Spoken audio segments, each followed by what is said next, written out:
Hey, what's up guys? Live Breed Tech here, back with another video, and I just wanted to you know put this video out there. These two great devices.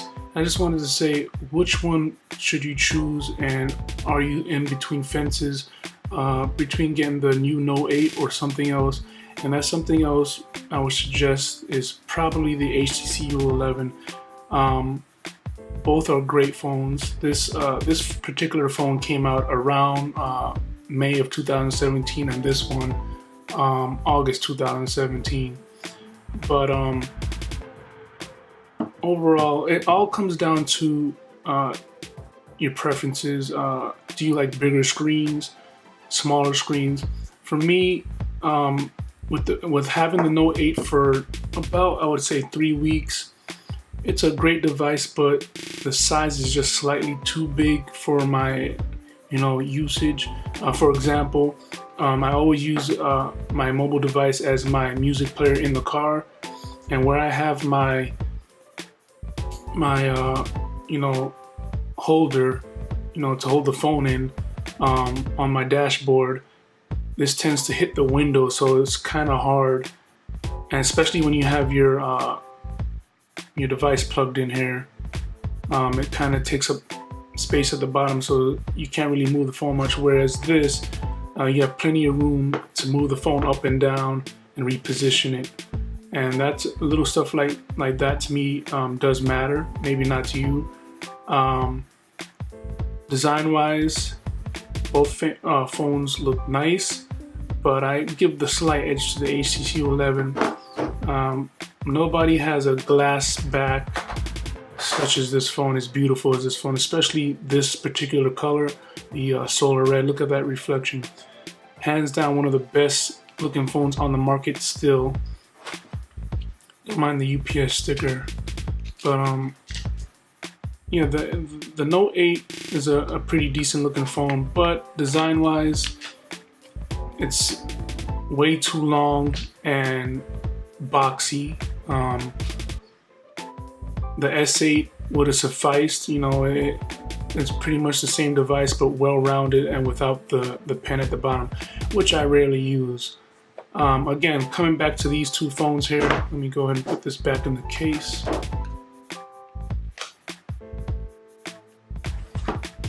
Screen-wise, you're looking at a 6.3 versus a 5.5. One has a Super LCD 5, and this one is Super AMOLED. Now, the difference, you're not going to really tell. I mean, sure, the Note 8 has a higher brightness ratio here. Let me go ahead and turn that down because you can't really see it much. But yeah, both screens are beautiful, and you're going to get a little bit more pixel because the screen is, of course, bigger. You're getting 1440 by 2560 on this phone, 16:9 ratio, 534 ppi. So you're gonna get a little bit, actually, more pixel on this phone. And then on this, you have 1440 by 2960 at an 18:5 ratio at 421 ppi. So again, not bad. When it comes down to software, both run pretty smooth because they both have the 835 Snapdragon chip in them.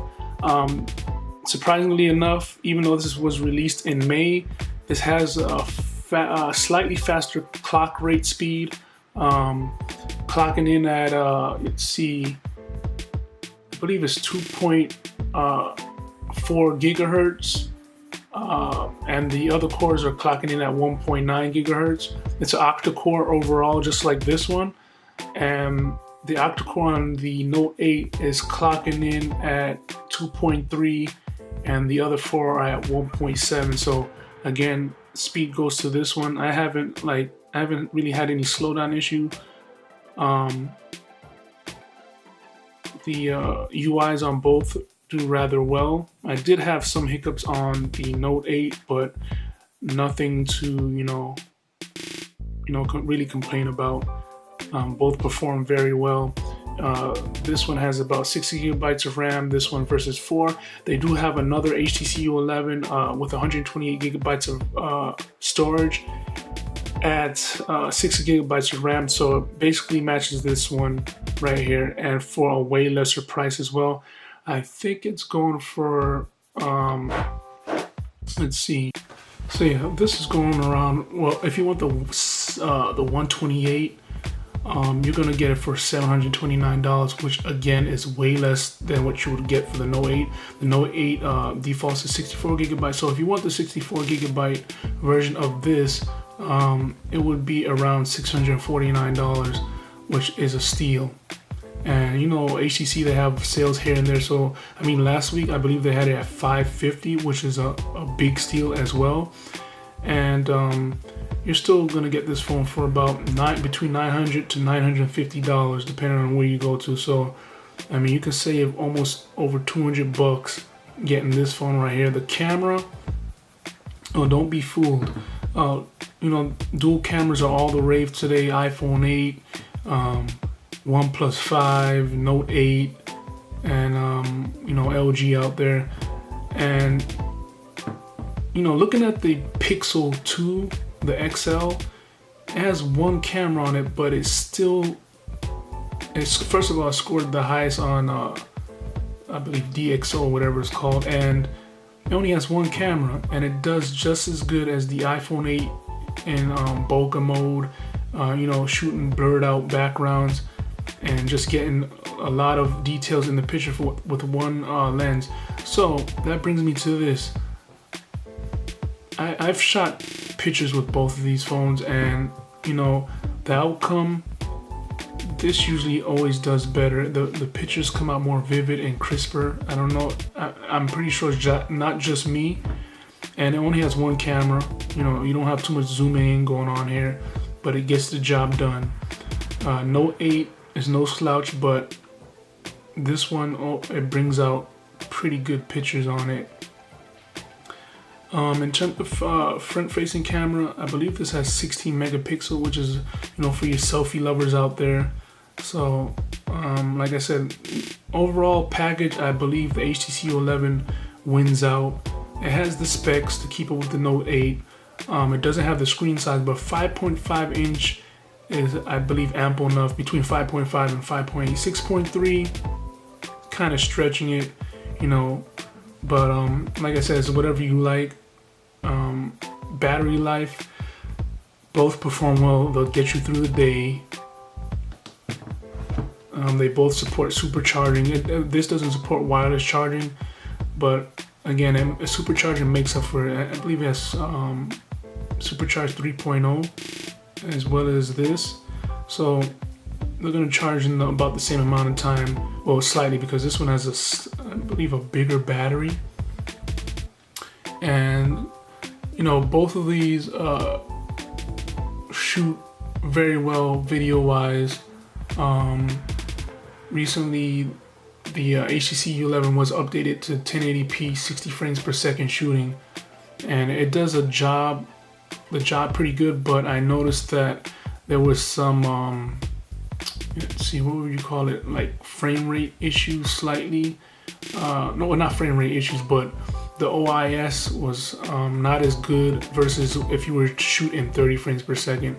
Same goes for the Note 8. When you shoot, the video is beautiful, but at the same time, it looks kind of like jello when you're walking. I don't know why all Samsung, you know, the big YouTubers, they won't tell you this.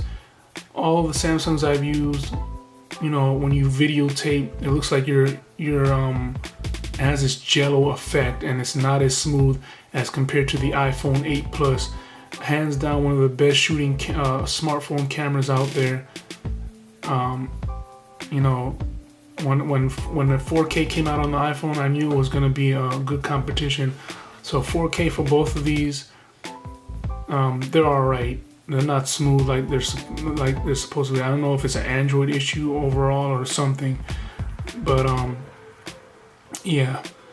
And well, for me personally, I also enjoy this device because I appreciate the fingerprint in the front versus in the back, especially when it comes to like me driving and trying to listen to music, and I like to you know, just go right to the player and switch. This one, sometimes your facial recognition won't go through, and then it's a pain in the butt because while it's trying to find your face, it kind of disrupts the media player that's on the front of the screen. So when you try to hit forward or backward, it won't work, and then sometimes you're forced to put your fingers back there just to open up the phone and then pick another track of the song. So that's kind of inconvenience to me. But other than that, if I had to choose, I would definitely go with the HTC U11. Props to Samsung, but the underdog HTC U11 is a great phone, and you know, the only downside is that they didn't do enough advertisement to get this phone out there, or in a lot of the networks. And I give this as an underdog right here, and then next LG, and then, you know, Samsung is always usually the top dog. But if you're looking for a phone that performs well, great camera, great battery life, and just overall great package, also great price and great looking, I would choose the HTC U11. So that's basically my little video, guys. Like I said, which should you choose? And personally for me, I would choose the HTC U11. Comment down below what would you choose and why. Give this video a thumbs up. Peace out.